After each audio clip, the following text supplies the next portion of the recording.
The sound of plastic shattering echoed, but it was the family's laughter that truly broke something within me. "He doesn't deserve nice things," they'd said, watching as my nephew Miles smashed the PlayStation 5 I'd saved for, the one meant for my son, Anthony. That night, after the hollow echo of their words had faded, I sat in the quiet dark and began to dismantle the architecture of their lives, one silent keystroke at a time. The next morning, the consequences began to ripple, and I knew what happened after that moment changed everything. I'm Isaac, 36, divorced, and a single dad to 9-year-old Anthony. My life isn't glamorous. I work long hours in maintenance at a distribution center. It pays the bills, keeps life steady for us, and that's mostly what I ask for: a quiet existence, my son doing well, and perhaps a weekend without someone else's problems landing at my feet. My parents, Matthew and Scarlett, see me differently. To them, I am the reliable son, the one who arrives early, mends what's broken, and smooths over tensions. Every Christmas, my mother insists on a family gathering at their house, a tradition I've never been able to decline without a fight. Anthony and I arrived punctually. My mom's eyes immediately raked over me. "You look tired, Isaac," she observed, as if diagnosing a fault. "Are you getting enough sleep?" "Work's been busy, Mom," I replied. She dismissed my answer, her gaze already fixed on Anthony. "Why is his hair so long?" "He looks too thin." "Do you even feed him breakfast?" "Mom," I interjected softly, "he's fine."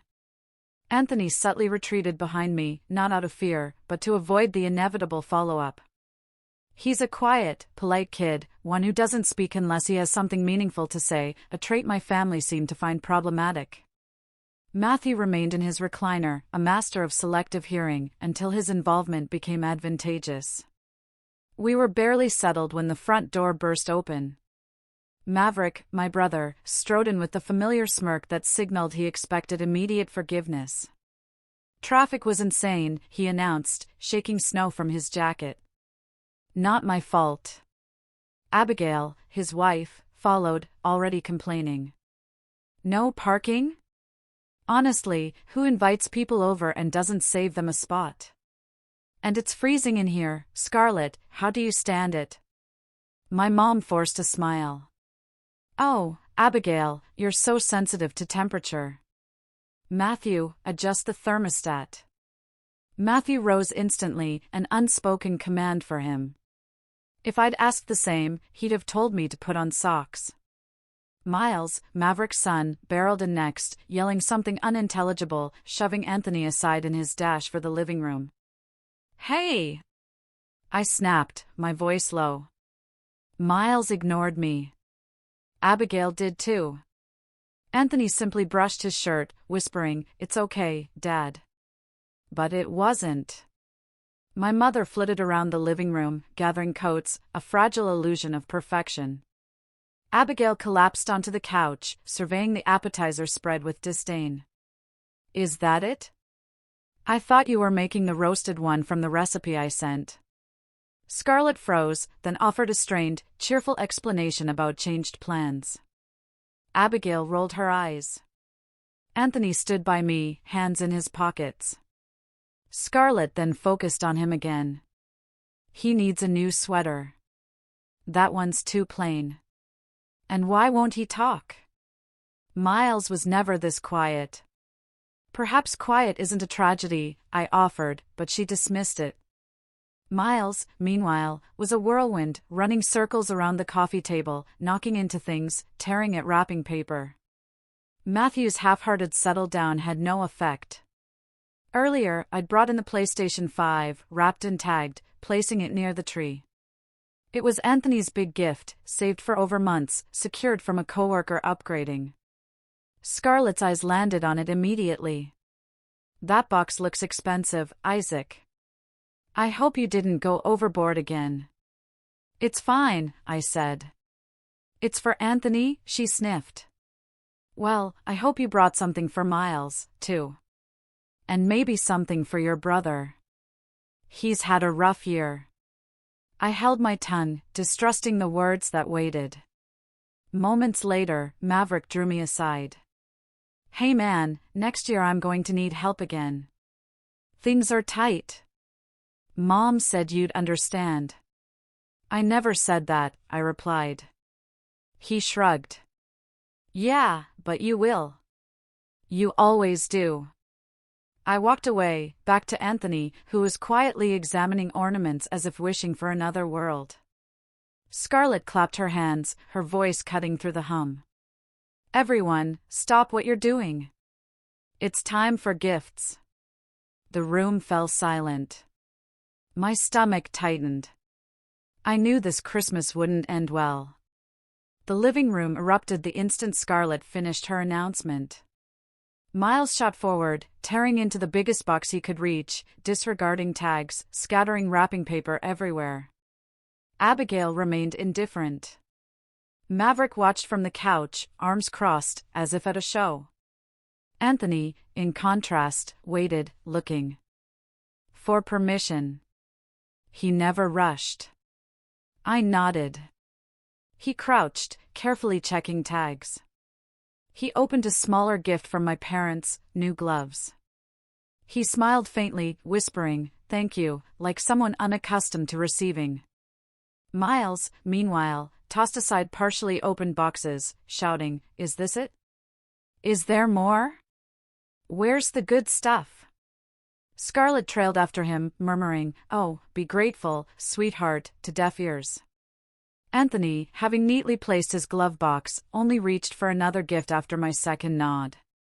"Go on, Anthony," Scarlett's voice cut in, "open the big one your dad brought." Every eye in the room shifted to the PlayStation 5 box. Miles froze.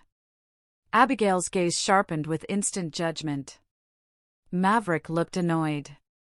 Anthony carefully unwrapped it, folding the paper instead of tearing.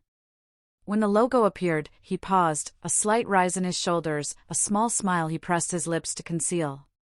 "Isaac, honestly, this is overboard," Scarlett declared, loud enough for all. "He's buying love," Abigail sniffed. "It's obvious." Maverick rolled his eyes. "Trying too hard, man." Anthony looked down, his shoulders tightening, the smile gone. Miles's face twisted with anger, jealousy. "That's not fair. Why does he get that?" "Miles, honey, you got plenty of nice things," Scarlett soothed. "No, I didn't. Not like that." He stomped toward Anthony. Abigail leaned back, speaking loudly enough for Anthony to hear, "Some people don't need these things. It's not like they earned it." Anthony froze again, his hands still on the box. He didn't lift it. Miles reached him before I could react, grabbing the PlayStation 5 box with both hands, yanking it from Anthony's lap. Anthony's head snapped up in shock. "Hey!" I said, standing, my voice low and sharp. Miles ignored me, clutching the box to his chest, glaring at Anthony as if he were the offender. "My dad says, you don't deserve stuff like this." The room shifted, even Maverick glanced at me before looking away. "Give it back," I commanded, my voice still steady. Miles refused. He took 3 steps back, pivoted, and hurled the box with all his strength. It hit the hardwood, bounced, slid, and cracked against the bottom stair. The plastic made a sound I wouldn't soon forget. Anthony's face fell, not with tears, but with a blankness, as if something inside him had simply folded. "Isaac!" Scarlett gasped, pointing at me. "Why on earth would you bring something so fragile here? You know how kids get." "He threw it," I stated. She waved it off. "You should have known better." Matthew never looked up. "Miles is just spirited. Don't ruin Christmas over this." Abigail actually smirked. Maverick remained still, almost satisfied. Anthony stared at the broken box, not at any of them. I walked over, picked it up.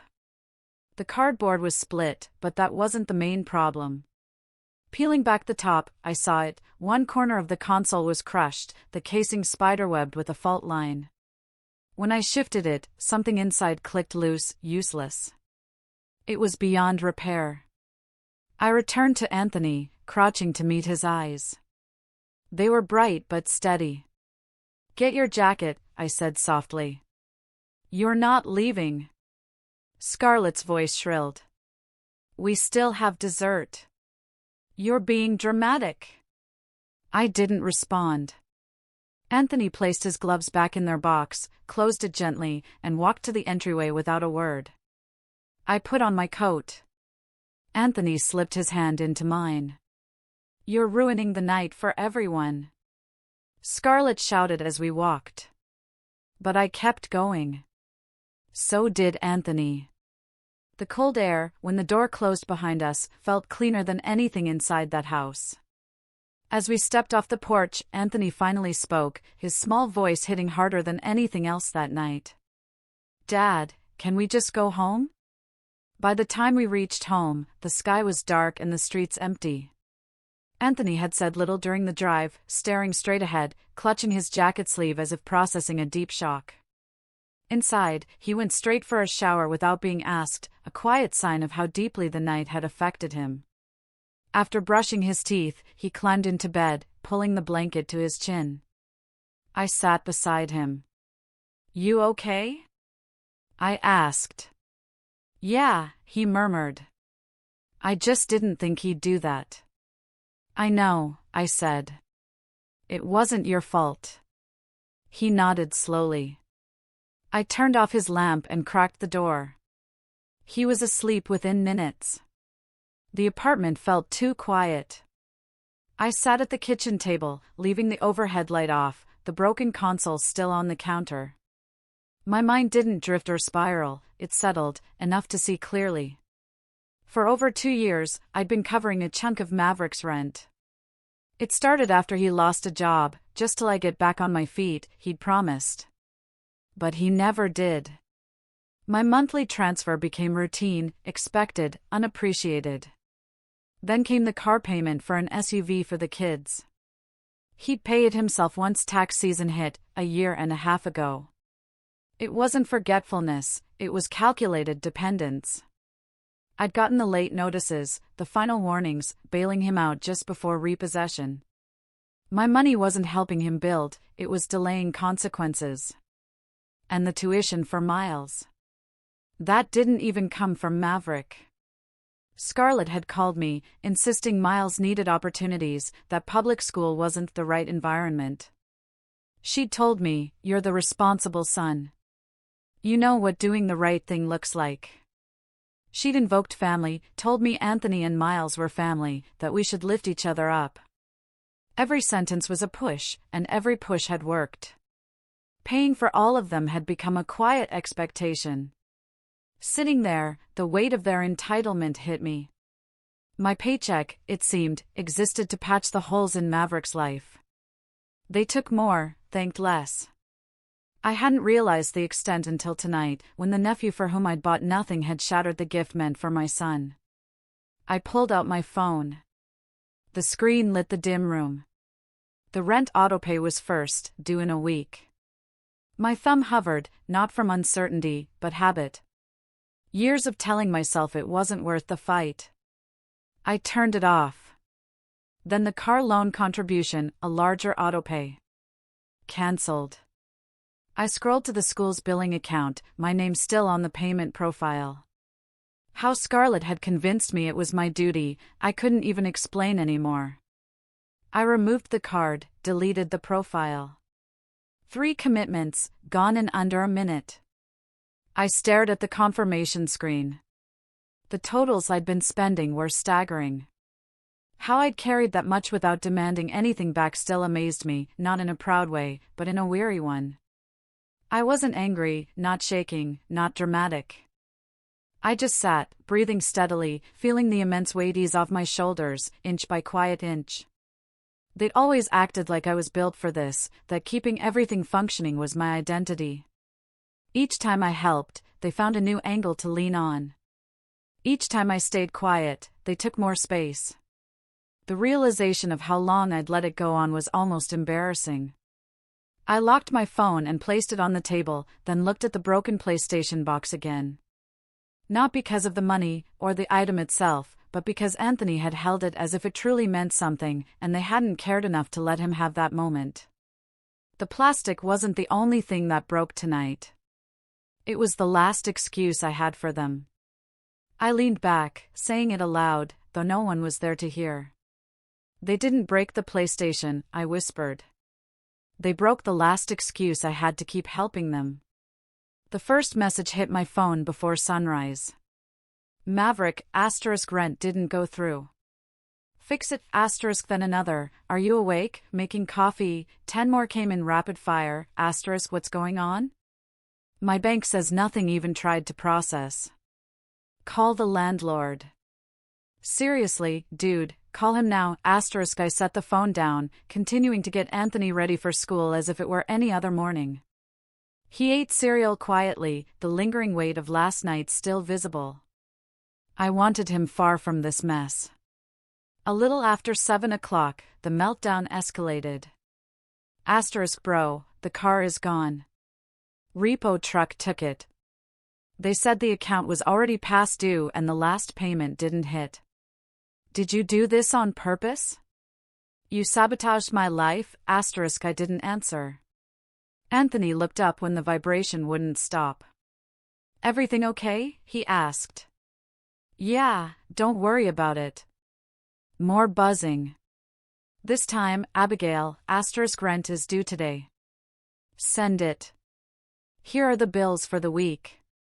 Handle this, *. She attached photos, utilities, daycare, overdue internet. * Fix this right now. The kids need stability. Stop being stubborn, *. I blocked her. The phone rang. My mom. I answered, knowing she'd just show up otherwise. What did you do? Her voice, sharp and immediate. Your brother's car is gone. They can't drive the kids anywhere. You are punishing children. I'm not punishing anyone, I replied. I stopped paying their bills. You have always helped, she snapped. You don't get to quit because of a tantrum over a toy. Anthony stiffened. I walked to the hallway, but her voice was too loud for distance to matter. For God's sake, she continued, Anthony is spoiled, and you're teaching him to be selfish. I gripped the phone. Don't talk about him. My dad's voice cut in, weary but firm. Just handle it quietly. Fix the car. Fix the rent. Don't make the family look bad. I'm done, I said. You will fix it, he insisted. I hung up. The text continued, * you're jealous. Admit it. Everyone sees it. You hate that people actually like me, * the delusion would have been amusing if the situation wasn't so draining. Around 9:30, a sudden, heavy pounding rattled my front door. Anthony froze. I checked the peephole. My parents stood there, dressed in a rush, faces tight with fury. Open this door, my mom yelled. No, I said through the wood. My dad hammered. We're not leaving until you talk like an adult. No, you can't treat us like this, my mom shouted. Let us in. You came to yell, I countered. I'm not opening the door for that. We raised you better than this, she snapped. You help your family. You don't abandon them. If you don't make this right, don't expect to be part of anything important again. And don't expect anything from us when we're gone. That last threat, so desperate, actually made me laugh, not mockingly, but from the sheer absurdity of it. She heard me. Oh, you think this is funny? Another round of pounding before they stormed back to their car, tires screeching. The house went quiet. Anthony emerged slowly, clutching his backpack strap. Dad? Yeah. Grandma hates us now, doesn't she? I opened my mouth, but no answer came. Not one I was willing to say to a child who deserved none of this. The next morning, I got up early, made Anthony breakfast, and went to warm up the car. I didn't make it halfway across the parking lot before stopping dead. Long, deep key scratches ran down the passenger side. The windshield had a cracked starburst. All 4 valve stems were ripped out of the tires. The car was undrivable. Bags of household trash were scattered across the small strip of grass in front of my apartment. I stood in the cold, feeling the familiar, sinking dread. This wasn't random. My phone buzzed. Scarlett, if you hadn't acted out, none of this would be happening. I pocketed the phone and walked back. Anthony, backpack on, stepped outside when he saw my face. What happened to the car? It got damaged, I said. We'll take the bus today. He nodded, but his eyes drifted to the yard. He walked to a bush, crouched, and picked something from the branches. Dad, look. I took it from him, a torn piece of a jacket sleeve, dark blue, with a lightning bolt patch. I'd seen that design. Miles wore that jacket yesterday. I slipped the fabric into my pocket. Anthony's voice was quiet. Do you think they came here? I don't know yet, I said. Let's check something first. Inside, I turned on the computer, pulling up the home security footage. At 1:43 a.m., the driveway camera picked up movement. A figure, hoodie up, shoulders hunched, but the height and build matched Maverick too closely. He circled the car once, paused, then moved out of frame. My stomach tightened. The side camera at 2:17 a.m. caught someone smaller, much smaller, walking along the edge of the grass, hands in pockets. Same jacket as the piece Anthony found. Miles. And a second later, the edge of an adult's shadow cut across the frame, close enough to guide him, but careful not to be caught. He hadn't been wandering. He'd been brought. Anthony stood behind me, arms crossed. Dad. Abigail told him to ruin the gift. She said you were trying to make me feel special and then I needed to be brought down a little. I turned to him. She said that to him? He nodded. He told me before dinner, but I didn't think he'd actually do anything. I replayed the clips, slower. This wasn't just a family fight anymore. They were on my property at night. They damaged my car, trashed my yard, and brought a child into it. I grabbed my keys and phone. We're filing a report. At the police station, the officer listened, unblinking. I handed over the footage on a flash drive, photos of the car, the piece of Miles's jacket. While I filled out the statement, my phone buzzed. Scarlett, * you're being dramatic. Kids get upset. They wander. You're blowing everything out of proportion, * another, Matthew, family doesn't call the police on family, I ignored them both. Leaving the station, my phone vibrated again, a message from my neighbor. * saw dark SUV circling your building. Last night around 1-ish. Thought it was weird. Couldn't see the plate, but it moved slow like it was looking for something, *. I thanked him, pocketing the phone. Back home, Anthony took off his shoes, sitting on the couch, watching me with that quiet, steady stare that meant he was gauging how worried he should be. Are we in trouble? He asked. No, I said. But they are. He nodded, not scared, just tired. Tired in a way a kid shouldn't be. A couple of hours later, the detective assigned to the case called. I retold everything, walking through the timeline, emailing copies of the recordings. He listened carefully. Based on what you submitted, this qualifies as vandalism, trespassing, and possibly endangerment if a minor was involved. If we get a clear match on the prints or the camera footage holds up, there may be multiple charges. I thanked him and hung up. For the first time in years, I felt something close to solid ground. Not because things were easier, but because I'd stopped pretending they couldn't get this bad. They had crossed into something I wasn't ignoring anymore. 2 days passed after I filed the vandalism report. Anthony went back to school. For the first time since Christmas, things felt almost normal. Not peaceful, but quiet enough to think. I was rinsing dishes when my phone rang. Anthony's school. I answered immediately. This is Anthony's dad. The woman hesitated. Thank you. I'm calling to verify a request we received earlier today. My hand tightened on the counter.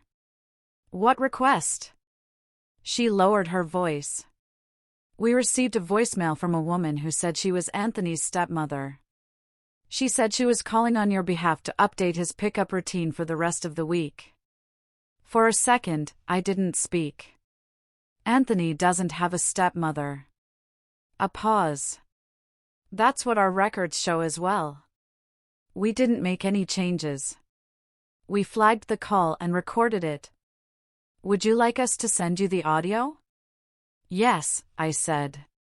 Please. The file came through while I was still holding the phone. I thanked her, hung up, and hit play. The voice was calm, confident, slightly rushed. This is Anthony's stepmom. I'm calling because his dad asked me to update his pickup schedule. Someone else will be picking him up this week, so please change the file. Everything's fine. We're just adjusting schedules. No hesitation, just authority. I didn't need to replay it to know exactly who it was. Anthony walked into the kitchen halfway through the recording, stopping when he saw my face. What's that? He asked. I stopped the audio. Nothing you need to worry about. He nodded, but he didn't move. He knew this wasn't nothing. I stepped into the hallway and called my mom. She pretended to be my wife, I said the moment she answered. She called Anthony's school. Oh, for heaven's sake, she replied instantly. Maybe she misspoke. Maybe she was just trying to help while you were busy. She tried to change who picks him up. Well, nothing happened, did it? She snapped. So why are you making it worse? I'm not, I said. She crossed a line.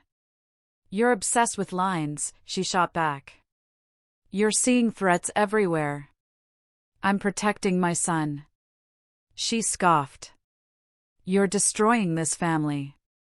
I hung up. A text came in almost right away. Asterisk, this is insane. We never said she was your wife. You're twisting everything. You're trying to make us look dangerous. Asterisk, I didn't reply. I packed Anthony into the car and drove straight to the station. The officer recognized my name. I handed over the voicemail, the call log, the previous report number. This is impersonation, he said after listening. And it involves a minor. He left the room, returning 20 minutes later. We're going to help you file for an emergency protective order. Given the escalation, a judge can approve it quickly. I signed without hesitation. On the drive home, Anthony stared out the window. Are we in trouble? No, I said. I've got you. As we pulled into the lot, the sun was dropping. Anthony went inside to his room. I locked the door, double-checked the chain, and leaned against it. Then, a knock. Not polite, not hesitant, but heavy and deliberate. I checked the peephole. My brother stood on the porch, hands in his jacket pockets, jaw tight, the same look he gets when he thinks he can push until someone folds. I stepped outside and closed the door behind me. You didn't have to do this, he said. You're dragging everyone into your mess. You let your wife call my son's school. She was trying to fix things by pretending to be my wife. He looked away, then back. She didn't think it would go this far. You came onto my property. You damaged my car. He didn't deny it. You forced our hand. I took a step closer. You told your kid to break my son's gift. He exhaled sharply. She told him to. Said Anthony needed to be humbled. Said you were making him think he was better than everyone else. My chest tightened, but my voice remained level. My son did nothing to you. You think you're innocent here, he said. You think you're the good guy? I turned, opened the door, and shut it. Anthony stood in the hallway, eyes wide. Is he gone? He asked. Yes. Is he coming back? No, I said. He's not. An hour later, my phone rang. The same detective. We got preliminary forensic results, he said. We pulled usable prints off your gas cap. We can't tell you whose yet, but they're strong enough to compare, and we're working a match. Combined with the footage, he added, we're moving forward. I thanked him and hung up. My phone buzzed once more. Scarlett, you're destroying this family. I stared at the message until the screen dimmed, then set the phone down. I walked to Anthony's doorway, watching him do homework at his desk, pencil moving steadily, as if none of this chaos should ever touch his world. I didn't destroy anything. I finally stopped letting them destroy us. The legal process didn't explode all at once. It came in pieces, emails, phone calls, paperwork in plain envelopes. Property damage, impersonation, harassment. Each charge felt heavy when I read it, but not surprising. It was like watching something I already knew finally get written down by someone else. My brother tried once to reach out through a mutual contact, but it went nowhere. His wife didn't try at all after the protective order went through. Everything went quiet on their end, the way it does when people realize consequences don't care how loud they get. My parents, though, stayed loud. The first message came a week later, *, this has gone too far. You need to fix this. Apologize and we can talk, *, I didn't reply. Then came the calls. Voicemails stacked up, each repeating the same idea in different words: family. Forgiveness. Embarrassment. What will people think? How could I do this to them? Not once did either of them ask about Anthony. The last voicemail was from my dad. His voice was tired but firm. If you don't apologize to your brother and his wife, we're done. We're not going to pretend this behavior is acceptable. I listened twice, then deleted it. I opened my contacts and removed both their numbers. That night, I sat Anthony down. I need to explain something, I said. And I'm going to be honest. He nodded, already serious. I told him everything in simple terms, that what happened at Christmas wasn't okay, that what came after was worse, that some people don't know how to stop when they feel wronged, and that protecting him mattered more than keeping peace. He listened without interrupting. When I finished, he stared at the table for a long moment. So, we don't have to go back? He asked. No, I said. We don't. His face crumpled. He didn't try to hide it. He leaned forward, pressing his forehead into his arms, and cried. Not loud, not dramatic, just relief spilling out, the way only kids do when they finally feel safe enough to let go. I hated it there, he said between breaths. I didn't want to say it because I thought you needed them. I reached across the table, placing my hand on his back. I don't need anyone who makes you feel small. One evening, a few months later, there was a knock. Not the angry pounding from before. Not urgent, just firm, expectant. I checked the peephole and felt that familiar tightening in my chest. My parents stood there, side by side, coats still on. I didn't open the door right away. When I did, I stepped outside, closing it behind me. My mom crossed her arms. We need to talk. No, I said. You want to talk? My dad exhaled, as if I'd already disappointed him. You've dragged this on long enough. I didn't drag anything, I said. I stopped. That's not how family works. My mom snapped. You don't get to walk away and pretend you're the victim. I didn't answer. I didn't need to. My dad took a step closer. Your brother is dealing with legal trouble because of you. People are asking questions. This has embarrassed us. I didn't damage my own car, I said. I didn't send anyone to my son's school. And I didn't tell a kid to hurt another kid. My mom waved that away. You're obsessed with blame. Families forgive. Families protect kids, I countered. I did that. Her mouth tightened. So that's it. You're cutting us out. I didn't cut anyone out, I said. I set boundaries. You just don't like where they are. My dad's voice dropped. If you keep this up, don't expect to be included in anything going forward. I waited. He straightened. We're talking about the will, the house, everything. There it was. I nodded once. Okay. My mom blinked. That's it? You don't even care? I care about my son sleeping through the night, I said. I care about him not being afraid of grown adults. I care about my home being quiet. My dad shook his head. You're choosing pride over family. No, I said. I'm choosing my kid over control. Silence settled, not dramatic, just final. My mom searched my face as if expecting me to crack. When I didn't, she looked away first. This isn't over, she said. It is for me, I replied. I opened the door behind me.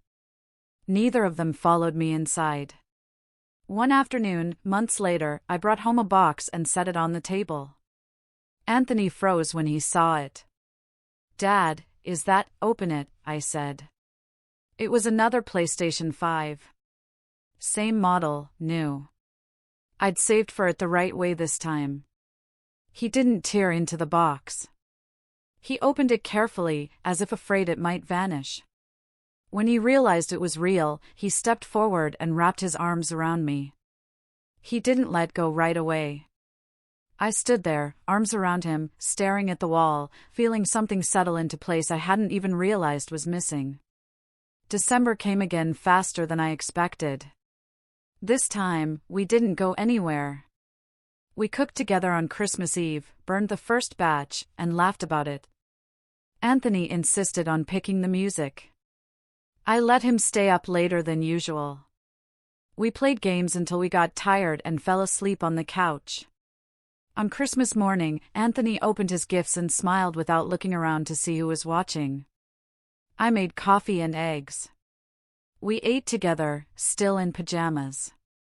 Later, we set up the console and played until our eyes hurt, no one telling us we were doing it wrong. At one point, Anthony paused the game and looked at me. This is my favorite Christmas, he said.